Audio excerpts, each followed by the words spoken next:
Assalamualaikum warahmatullahi wabarakatuh. Alhamdulillah, salatu wassalamu ala rasulillah. Ashhadu an la ilaha illallah wahdahu la syarika lah. Wa ashhadu anna Muhammadan abduhu wa rasuluh. Amma ba'd. Saudara sekalian, mari kita senantiasa memanjatkan puji syukur kepada Allah Subhanahu wa taala karena pada kesempatan kali ini kita masih diberikan nikmat yang luar biasa sehingga kita bisa merasakan dan kesehatan kita selama ini, dan kita selalu untuk sarana menambah ketakwaan kepada Allah Subhanahu wa taala. Salawat salam mari kita senantiasa juga sanjungkan kepada Nabi Muhammad SAW. Saudara sekalian, pada kesempatan kali ini mari kita sama-sama untuk belajar tentang patient safety, suatu rangkaian bahwa kita sebagai profesi kesehatan akan selalu berhadapan dengan pasien. Maka dari itu kita senantiasa untuk menjaga keselamatan kita dan juga keselamatan pasien. Pada kesempatan kali ini kita akan fokus pada persoalan patient safety atau keselamatan pasien. Apa itu definisi atau pengertian patient safety? Menurut Vincent 2008 dikatakan bahwa keselamatan pasien adalah penghindaran, pencegahan, dan perbaikan dari hasil tindakan yang buruk atau injury yang berasal dari proses perawatan kesehatan. Maka dari itu, kondisi patient safety itu kalau dilakukan dengan baik akan mencegah kejadian yang tidak diharapkan, atau istilahnya sering disingkat dengan KTD. Jadi kejadian yang tidak diharapkan akan mudah dihindari. Oke, saudara sekalian, penyebab kejadian tidak diharapkan atau KTD dalam bahasa asing disebut adverse event. Itu penyebabnya adalah tindakan yang tidak aman atau unsafe acts, atau yang kedua adalah latent condition atau kondisi laten. Tindakan yang tidak aman itu contohnya adalah human error atau kesalahan dari manusia, seperti sleep atau kurang atau teralihnya perhatian atau salah persepsi, atau juga lapsis, error yang terjadi pada kondisi lupa atau tidak ingat, termasuk juga mistakes, yaitu kesalahan yang terkait dengan proses mental dalam asesmen informasi yang tersedia, kesalahan dalam merencanakan asuhan, kesalahan dalam menetapkan tujuan, serta kesalahan dalam mengambil keputusan klinis. Selanjutnya yang termasuk dalam tindakan yang tidak aman itu juga ada pelanggaran atau violation. Kemudian juga ada sabotase. Oke, berikutnya kondisi laten. Kondisi laten dalam hal ini adalah sistem yang kurang tertata sehingga dapat terjadi atau merupakan predisposisi terjadinya kesalahan atau error. Berikutnya adalah sumber daya yang tidak memenuhi persyaratan. Ini saudara sekalian penyebab terjadinya kejadian yang tidak diharapkan atau adverse event. Faktor penting dalam safety pasien atau keselamatan pasien pasien ini ada 3, saudara sekalian. Yang pertama adalah tingkat pengetahuan dan kesadaran individu. Kita yakin dan sudah biasa terjadi bahwa ada aturan-aturan yang tidak ditepati itu karena kebanyakan tidak kesadaran individu. Sehingga kondisi yang demikian itu akan mudah terjadi ada gangguan keselamatan pasien. Oke, berikutnya adalah kemampuan fisik dan mental. Maksudnya kemampuan fisik dan mental itu dalam kondisi fisik yang memang lemah atau mental yang sedang terganggu. Ini akan menyebabkan kondisi faktor risiko terjadi gangguan keselamatan pasien. Termasuk yang ketiga adalah lingkungan. Lingkungan kondisi-kondisi yang ada di sekitar pasien yang bisa menyebabkan terjadinya risiko terjadi gangguan keselamatan pasien. Oke, selanjutnya, bagaimana cara untuk mewujudkan keselamatan pasien? Yang pertama, itu kita bisa melakukan pencegahan kesalahan atau preventing error. Jadi, sesuatu yang mungkin terjadi, kita atur supaya kesalahan itu tidak terjadi. Kemudian yang kedua adalah making error visible. Membuat kesalahan yang mudah dikenali. Bisa jadi kondisi-kondisi supaya nanti terjadi terhindar dari kesalahan, misalnya kita buat ada alarm dan sebagainya. Kemudian ada mitigating the effect of error. Jadi meminimalkan akibat dari kesalahan atau mengecilkan tingkat error. Ini saudara sekalian cara untuk mewujudkan keselamatan pasien. Berikutnya, saudara sekalian,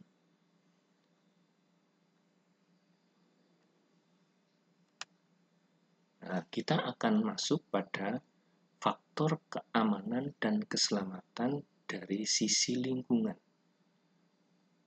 Kita akan fokus saat ini karena faktor-faktor keselamatan dan keamanan tadi ada 3 hal yang saya sebutkan tadi. Saat ini kita akan fokus pada faktor keamanan dan keselamatan dari sisi lingkungan. Bahwa keamanan yang ada dalam lingkungan akan mengurangi insiden terjadinya penyakit dan cedera, memperpendek lama tindakan, meningkatkan atau mempertahankan status fungsi klien, dan meningkatkan kesejahteraan klien. Ini kalau faktor-faktor keamanan keselamatan lingkungan itu bisa terjaga dengan baik. Oke, apa saja faktor lingkungan yang ada yang bisa menyebabkan kondisi gangguan keamanan atau keselamatan pasien? Itu yang pertama adalah oksigen. Oksigen dalam hal ini adalah kandungan oksigen yang ada di sekitar kita. Kekurangan oksigen, kita harus waspada.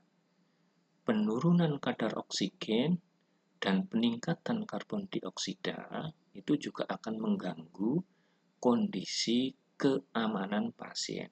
Bisa terjadi secara umum pasien akan terjadi gangguan kekurangan oksigen sehingga akan mudah terjadi ikatan HbO2 itu menurun sehingga pasien itu akan mudah terjadi kekurangan oksigen di dalam tubuhnya. Ini perlu diwaspadai di dalam lingkungan yang kurang oksigen, kemungkinan pasien itu akan tidak aman. Termasuk kita juga harus waspada terhadap lingkungan yang memang pasien yang membutuhkan alat bantu oksigen. Karena alat bantu oksigen itu perlu dijauhkan dari kondisi supaya tidak terjadi adanya ledakan dan sebagainya, itu dijauhkan dari tingkat temperatur yang tinggi dan percikan api. Ini saudara sekalian perlu dijaga dengan sebaik-baiknya supaya tidak terjadi gangguan keselamatan pasien. Oke, berikutnya itu adalah kelembaban. Kelembaban itu juga bisa menyebabkan kondisi pasien itu terganggu keamanannya. Akan mudah terjadi kalau misalnya kelembaban relatif tinggi, nanti penguapan di dalam tubuh itu menjadi tinggi, sehingga tubuh pasien akan mudah terjadi kekurangan cairan atau dehidrasi. Jika kelembaban relatif rendah, maka penguatan kulit itu juga menjadi cepat, sehingga pasien itu akan merasa kedinginan. Ini saudara sekalian termasuk bisa memicu terjadinya ada gangguan pada saluran pernafasan atau terjadi adanya memperberat penyakit saluran pernapasan. Oke. Berikutnya dari kondisi lingkungan adalah nutrisi. Maksudnya itu adalah sarana-sarana yang mendukung nutrisi pasien itu juga harus dijaga supaya terjadi adanya safety patient atau terjadi tingkat keamanan pasien.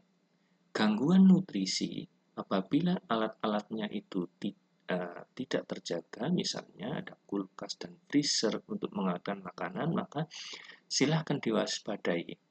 Alat pengawet itu merubah kondisi makanan atau tidak. Bahkan itu bisa menyebabkan adanya pemicu keracunan. Maka harus waspada terhadap keracunan. Termasuk, saudara sekalian, ada juga alat-alat makanan yang bisa ditembus oleh Clostridium botulinum misalnya dan Salmonella typhi yang bisa mencemari makanan. Ini perlu kita perhatikan. Berikutnya, saudara sekalian, adalah suhu. Suhu dalam hal ini ada berkaitan dengan kelembaban dan suhu ruangan. Karena suhu ruangan itu ruangan yang nyaman antara 18,3 sampai 23,9 derajat Celcius. Kalau terlalu dingin, pasien bisa beresiko yang paling utama adalah hipotermia. Bahkan, saudara sekalian, itu bisa menyebabkan adanya cedera spinal karena ini kedinginan, sehingga menyebabkan adanya kekakuan apalagi bagi anak dan lansia. Kemudian bisa juga paraplegi, jadi kekakuan dan kelumpuhan pada anggota sebelah kanan dan kiri, bahkan quadriplegia untuk seluruhnya atas bawah.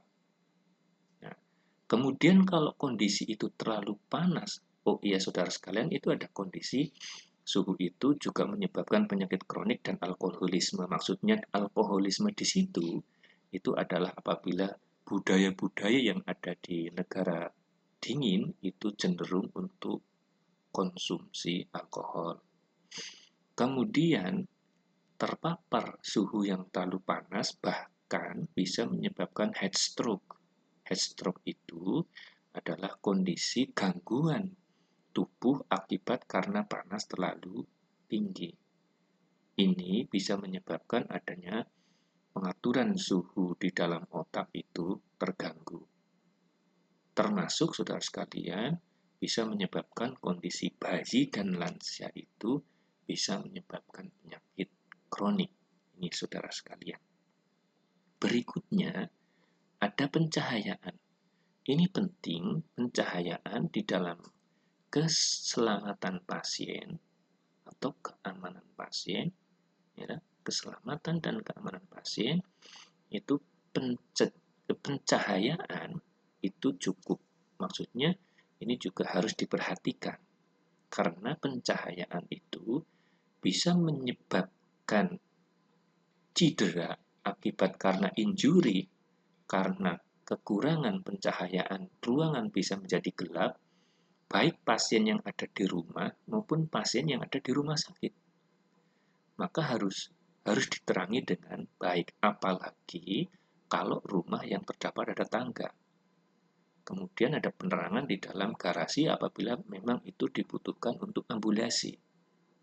Ini saudara sekalian, termasuk walaupun ini hanya Nah, sebagian kecil tetapi bisa menyebabkan kondisi kriminal. Kriminal itu juga bisa menyebabkan gangguan kesehatan berupa cedera.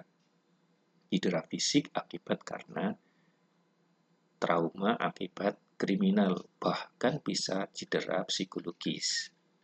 Ini saudara sekalian, termasuk bisa gangguan psikologis karena penerangan kurang sehingga timbul bayangan-bayangan sehingga orang itu akan terjadi ketakutan. Yang tidak kalah penting, pencahayaan itu akan memicu terjadi adanya tergelincir, apalagi kalau di kamar mandi atau di kamar yang cukup sempit sehingga akan mudah terpleset atau mudah tertatap oleh benda-benda yang ada di dekatnya. Nah, ini perlu diperhatikan saudara sekalian baik itu di rumah sakit maupun di rumah. Kemudian ada penghalang. Maksudnya penghalang itu apa? Ini contohnya adalah penyusunan perabot tidak boleh menghalangi jalan, termasuk alat-alat yang digunakan oleh perawat itu mestinya harus tertata rapi, tidak menghalangi jalannya pasien maupun jalannya perawat. Nah, kondisi yang tidak kalah penting juga itu saudara sekalian, kondisi tangga yang tidak jurang, kemudian tangga yang mestinya itu harus diberikan misalnya keset atau alas supaya tidak terjadi licin. Karena apa? Kondisi licin dan basah itu akan menjadi penghalang orang lewat dan mudah terjadi terpeleset. Dan itu akhirnya akan cedera. Cedera sehingga mudah terjadi gangguan keselamatan pasien, baik di rumah maupun di rumah sakit. Nah, berikutnya adalah kamar mandi, saudara sekalian. Lingkungan kamar mandi baik di rumah maupun di rumah sakit ini juga sering menjadi penyebab adanya kecelakaan pasien. Bisa akibat luka bakar. Karena apa luka bakar? Karena di kamar mandi yang ada helternya itu bila tidak diatur dengan baik, tidak ada tandanya dengan baik, maka itu pasien itu tidak menyadari bahwa airnya itu panas, kemudian disiramkan saja akan menjadi gampang terjadi luka bakar atau bahkan keracunan karena memang di ruang kamar mandi cenderungnya itu adalah sempit. Apalagi kalau tidak terdapat adanya pengatur ruangan yang ada di kamar mandi. Kemudian hati-hati terhadap anak-anak. Anak-anak harus diawasi apalagi apabila anak itu di rumah sakit di kamar mandi maupun sedang di rumah yang masuk ke kamar mandi. Sabun ditempatkan yang aman, tidak terjangkau oleh anak-anak karena ini mudah meracuni anak-anak. Dan pengalas di bak mandi untuk anak atau juga bathtub agar tidak licin ini saudara sekalian. Nah, sekali lagi tidak boleh meninggalkan anak di kamar mandi sendirian tanpa pengawasan. Saudara sekalian, ini perlu nanti diperhatikan pada saat saudara akan masuk di kamar, baik itu di rumah maupun di rumah sakit. Kalau pasien di rumah atau di ruangan, apalagi di ruangan, saudara sekalian, ini pasien di rumah, ini saudara sekalian, itu kunci pintu dan jendela perlu hati-hati. Jangan sampai kalau pasien itu di rumah maupun di rumah sakit, pada saat masuk ke kamar dengan kondisi sendirian, dikunci dari dalam. Ini perlu diperhatikan, saudara sekalian. Kalau di rumah itu juga, kenapa? Ada dua hal. Yang pertama itu adalah kalau kondisi pasien yang sedang sakit maupun kondisi rumah sebenarnya, maksudnya dalam kondisi biasa. Rumah sebaiknya di luar rumah penerangan itu cukup, kemudian kalau perlu zaman sekarang itu rumah diasuransikan, dan jika akan memilih lokasi rumah itu jauhi tempat kriminal dan dekati tempat ibadah. Itu yang paling bagus.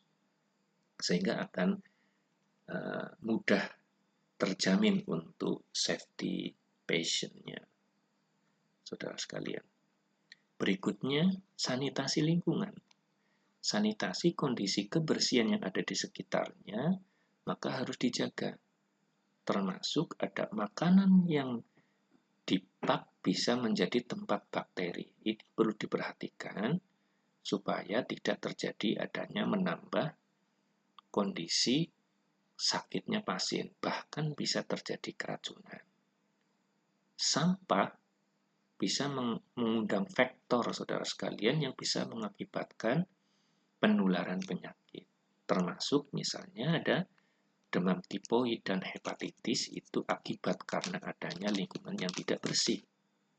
Dan masih banyak contoh yang lain.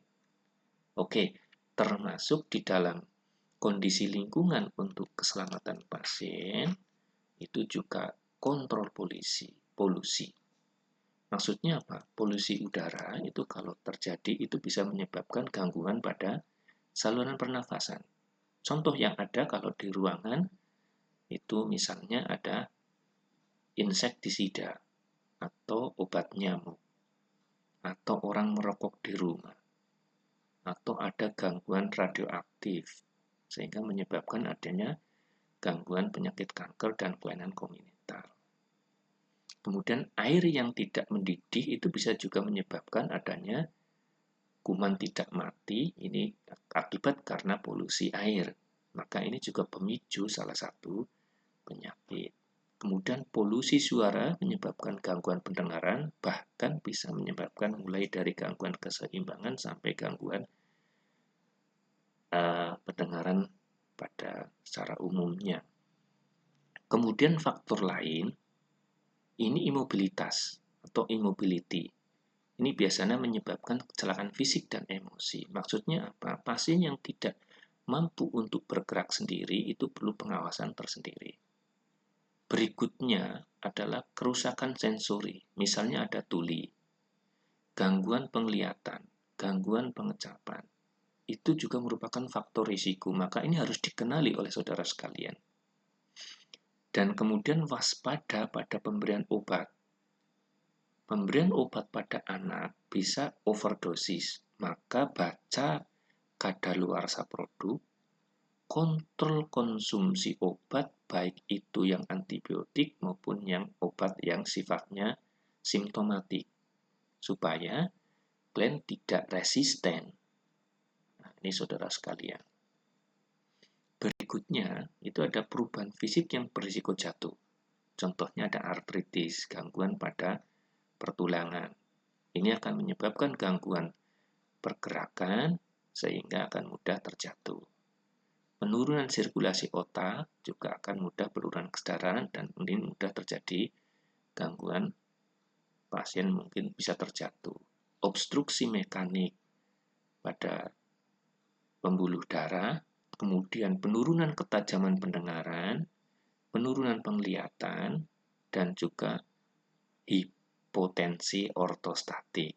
Ini saudara sekalian beberapa perubahan fisik yang berisiko jatuh pada pasien.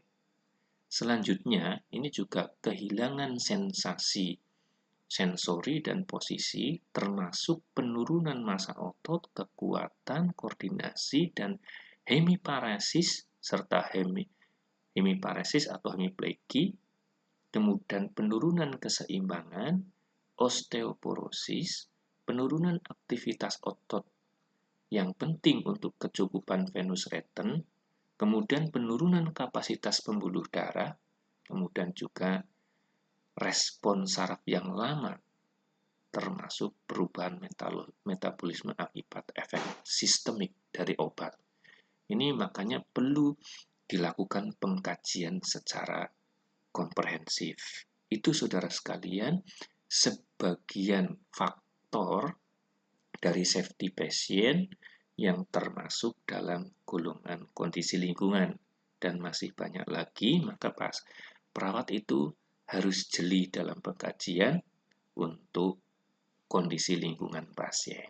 Saudara sekalian, kita akan beralih terhadap peran perawat dalam safety patient, itu yang bahwa beberapa hal yang perlu diperhatikan untuk pemenuhan keselamatan pasien itu adalah yang pertama, perawat sebagai pemberi pelayanan.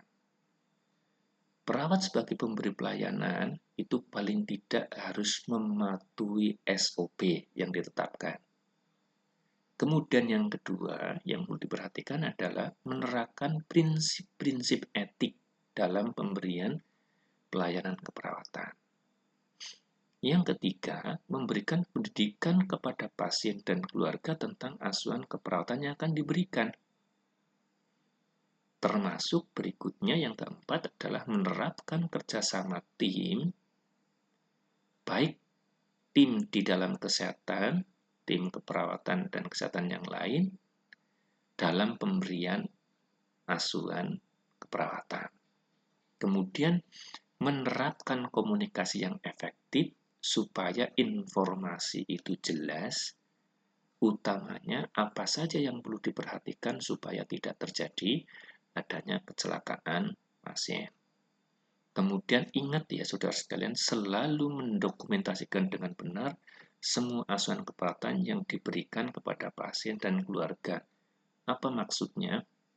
Ini untuk mencegah terjadi adanya pemberian obat yang duplikat atau ganda, yang supaya tidak terjadi adanya overdosis dan sebagainya, termasuk ini adalah merupakan tanggung jawab dan tanggung jawab seorang perawat atau petugas kesehatan yang lain. Baik saudara sekalian, apa kewajiban perawat secara umum terhadap keselamatan pasien? Yang pertama adalah mencegah malpraktek dan kelalaian dengan garis-bawahi selalu mematuhi standar, yaitu apabila ada SOP itu harus ditepati. Kemudian yang kedua, melakukan pelayanan keperawatan berdasarkan kompetensi. Kalau memang bukan kompetensinya, maka ini harus kolaboratif. Bahkan ini apa nanti bentuknya? Kolaboratif atau delegasi. Maka dari itu kita selalu harus menjalin hubungan kepada sesama tim dan juga hubungan empati kepada pasien, saudara sekalian. Kemudian yang berikutnya, mendokumentasikan secara lengkap asuhannya dengan teliti, objektif, dan dalam semua kegiatan, karena ini semuanya adalah sebagai tanggung jawab dan tanggung jawab kita. Yang selanjutnya kita juga harus peka terhadap kondisi apabila kemungkinan terjadi adanya cedera pada pasien. Selanjutnya, apa manfaat dari semuanya ini? Maksudnya manfaat dari penerapan sistem keselamatan pasien itu yang pertama adalah budaya safety meningkat dan bisa berkembang sehingga pasien terjamin keamanannya. Kemudian komunikasi dengan pasien itu berkembang. Kemudian yang ketiga, kejadian tidak diharapkan akan menurun. Maka peta kejadian tidak diinginkan selalu ada dan terkini. Maksudnya kita bisa melihat risiko-risiko yang mungkin terjadi. Sehingga risiko klinis akan menurun. Itu manfaat yang keempat. Selanjutnya yang kelima, keluhan dan ligitasi atau sengketa yang mungkin terjadi akibat pelayanan kesehatan itu akan berkurang. Termasuk mutu pelayanan akan meningkat. Dan yang juga tidak kalah penting, citra pelayanan, citra rumah sakit, dan kepercayaan masyarakat itu akan menjadi meningkat. Termasuk kepercayaan terhadap pelayan kesehatan, utamanya perawat dan petugas yang lain, itu akan meningkat. Sehingga masyarakat itu akan lebih percaya kepada pelayanan kita semuanya. Secara utama sebetulnya kondisi keselamatan pasien itu akan terjamin dan tujuan dari perawatan akan mudah tercapai.